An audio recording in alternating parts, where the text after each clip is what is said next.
Welcome to today's live. Thanks for joining us today. Let me get my camera set up good. So today I'm going to be talking about fear, and I have a special guest for you guys, Nicole BZ, and she was going to be talking about some of the fears that her clients are faced with around money, around working with a CPA, and also around their business, and what are some of the things that she used to, so what are some of the tools and tips that she used to help them overcome this fear. If you're catching my live for the first time, I'm Ronica, and I help my clients to save anywhere from $5,000 to over $100,000 on their taxes. And since you know that you know how much money you've already made this year and how much you're projecting to make for the rest of this year, now is the best time to see if tax planning will help you save money on your taxes in 2019. I'm going to go ahead and call Nicole on for her to join today so that we can get some of this information. The goal is to share this information with you guys so that you can start implementing some of these tools.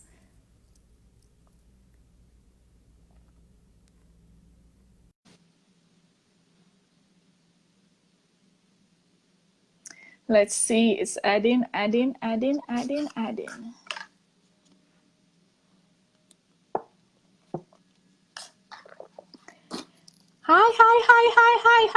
Nicole, how are you? Today. How are you doing? I am doing good. I'm checking audio real quick because you Oh, just shipped out. Can you say that again?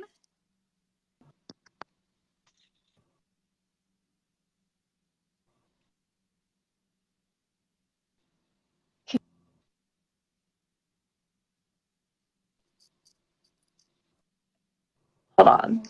Yes, I heard you a while ago. Yes, I heard you I a heard you while say, ago. hold on. I heard you say, hold on. That's my headphones.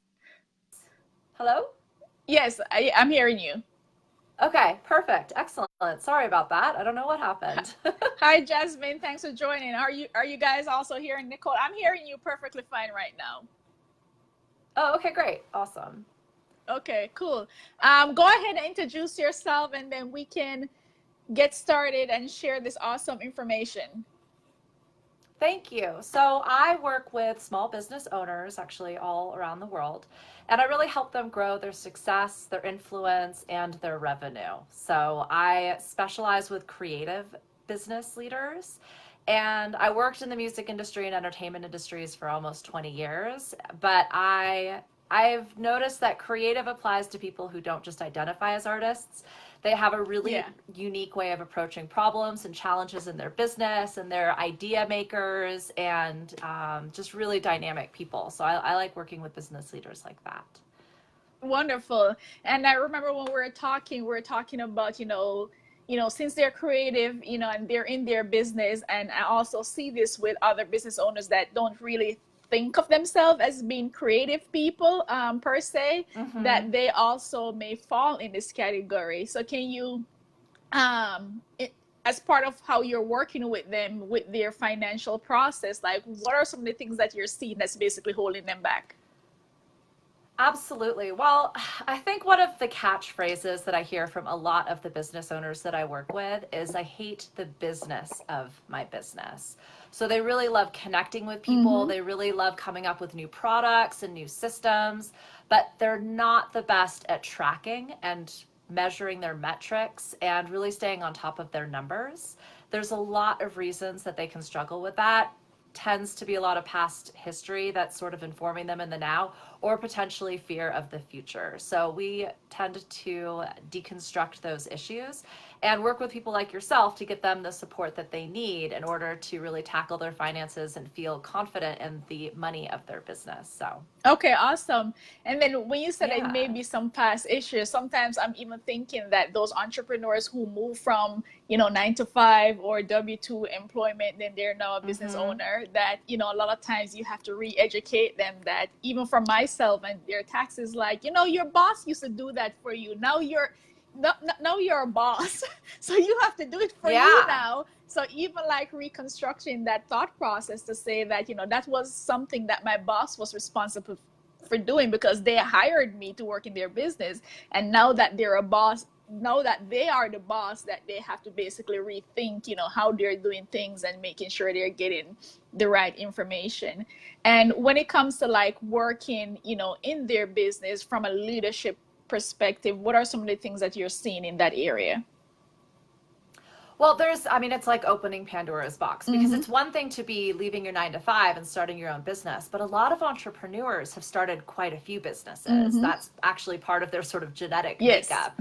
And there's only one that's really going to stick around. So a lot of these people have some past failures, and that can very much play into their current day to day. So it's understanding that just because that's happened in the past doesn't mean it's going to repeat itself in the future or even in the present. And another thing I'm noticing that a lot of creative business leaders are struggling with is this idea of managing other people. To your point, they had a boss that took care of a lot of that stuff. Now they're in charge of outsourcing employees, payroll, insurance, HR, and it just becomes a lot and may not be their best use of their skill set. So again, getting the support they need, it's one thing to learn how to do it. It's another to actually be the person in charge of it. So just sort of admitting where their skills are going to be best used and best invested into their business and where they may need to just get some additional support. And outsource as well, right? Yeah, absolutely. What about for seasoned people? So, this is not only a problem for the newbies, and I'm talking people that are like 1 to 3 years in their business. What about the people that are 5 years and over your business? Are you seeing that type of dynamic with them as well? Because at this point, you really need to focus on scaling things and, getting help, outsourcing, making sure that you have the right resources. Are you seeing this dynamic also with them? Absolutely. And I think what I see, because that's sort of my sweet spot, is people who have been in business for a few years Yeah. who are really looking to explode in terms of their success. And oftentimes they might have been using an accountant, they may have a bookkeeper, they may be trying to do it all themselves. They might have an accounting system like QuickBooks, but in reality, to really reach that next level, you need an expert. And you need someone who is not just keeping track of what's been, but who's advising you how to grow forward. And you need to really enjoy working with that person. Yes. You need to trust them. You need to feel like, oftentimes when you get started, you reach out to your immediate personal network or potentially professional network. When you start growing franchises, as an example, you go interstate or potentially even international, you really need someone who can understand your business and your industry and who you want to talk to. Who you want? A lot of business owners that I work with feel like their accountant is mad at them. So I don't know if anyone out there watching can relate to that, but you shouldn't feel like a naughty child when you call your accountant. It's like, remember I told you to do this and you didn't do it. Yeah. And that's, there's no one way to do anything in business, unfortunately. It would be so much easier if we could all just follow one path. And so you need to really find someone who's willing to help you create systems and structures that not just support your business, but support how you do business. So I think like quarterly taxes is just a really great example. For some people, it makes their lives so much easier. For other people, it's just a complete waste of time and stressor. Sales tax, how are you putting that money aside? How are you planning if you're selling products and services? So it can feel complicated unless you have an expert like yourself who can really advise people how to set themselves up for success so they don't feel like they're always playing catch up or they're just putting their head in the sand and hoping that it all just goes away. Yes, and I think that, as you mentioned, them setting up, those process, and you mentioned quarterly taxes. Yeah. I was having a conversation actually this morning with a client that, I was telling her that, you need to start making, quarterly tax payments and so forth.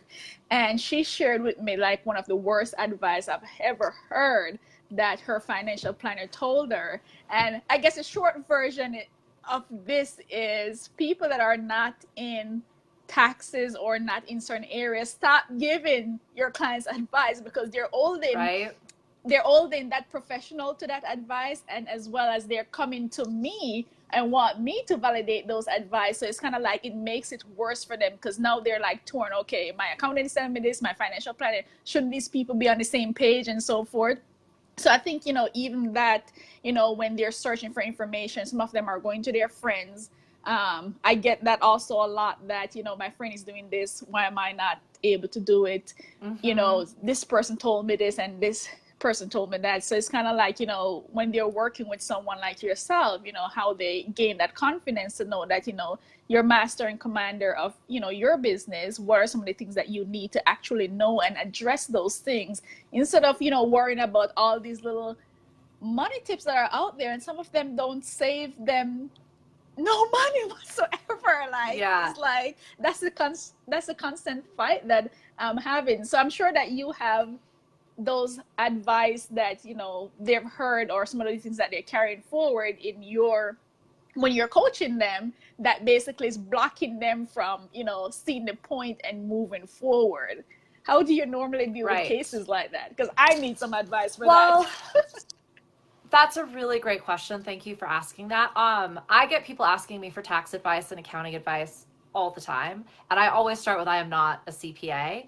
Call a couple CPAs and call someone that is an expert in your industry, call someone that you're familiar with, that you're all potentially already working with, and you can always call H&R Block or someone like that, just to get some different Just answers. this If something doesn't exactly. feel Mm-hmm. right, yeah, if some this is your business. It needs to feel right. It needs to be something you're able to get behind. If it freaks you out, get some other information, get some other support, but go to the experts. Stop, yeah, to your point, getting online, reading blogs, talking to your dad. If I listened to my dad, I would not be in business right now. Your So, friend that don't make any yeah, money as well. yeah, that's another That's one. And I think actually that's a really great plan as well, because people are often going to give you the advice they would want to give hear themselves themselves. exactly.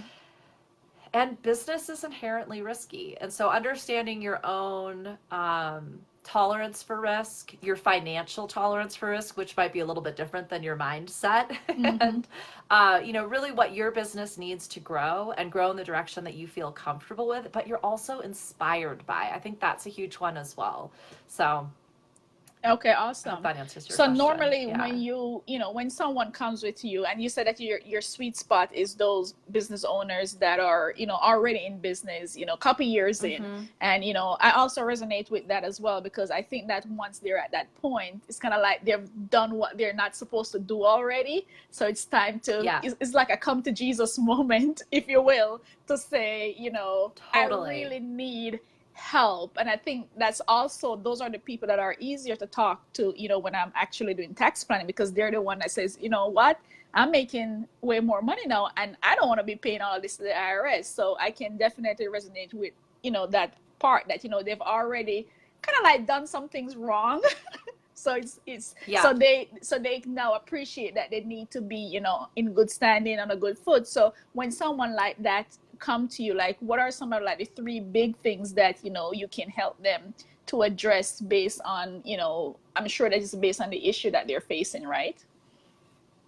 So oftentimes they've realized this level of success that's Mm-hmm. actually feels more like a nightmare, and they didn't anticipate it happening as quickly. They didn't anticipate them being able to actually get here at all, and they don't really need to know where to go from here, because more success just means more More. stress.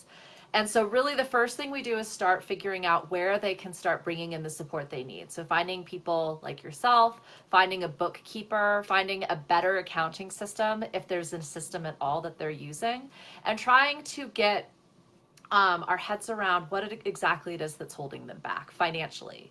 And so then once we can get some of the support happening and some of the systems in place, then we can start projecting growth.